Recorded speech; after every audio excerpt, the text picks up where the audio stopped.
Il vient de constater que son sac a disparu. Il retourne aussitôt en courant. Il court pour pouvoir trouver son sac perdu. La dame aussi file à toute vitesse pour ne pas être vue par le propriétaire du sac. L'homme court sans arrêt et arrive au lieu où il a aidé la femme. Il crie son argent, qu'il ne sait pas comment il va faire. Une idée lui vient en tête. Il a décidé de tracer son téléphone, et le téléphone détecte l'autre téléphone, puis il s'en va pour le suivre. La dame court à toute vitesse pour s'échapper au monsieur. C'est dommage. Voici son mari qui l'attend depuis un certain temps, mais elle ne vient pas.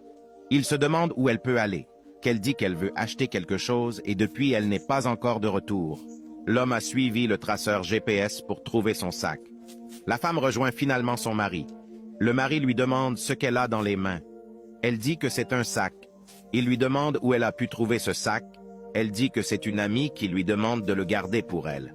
Il lui demande si elle connaît ce qui est dans ce sac.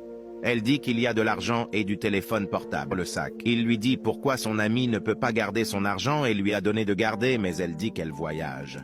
Il lui demande le sac, puis elle le lui a rendu. Il ouvre le sac et trouve un téléphone portable et une énorme somme d'argent.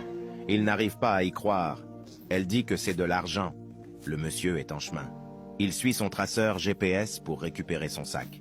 Il lui dit qu'il ne comprend pas pourquoi son ami peut lui confier tout cet argent de garder, et qu'elle n'a pas refusé et l'a pris, que pourquoi elle doit faire agir de la sorte. Elle dit qu'elle est désolée.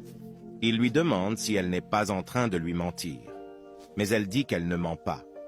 Mais il lui dit s'il découvre qu'elle lui ment, qu'elle va regretter. Abonnez-vous pour la suite.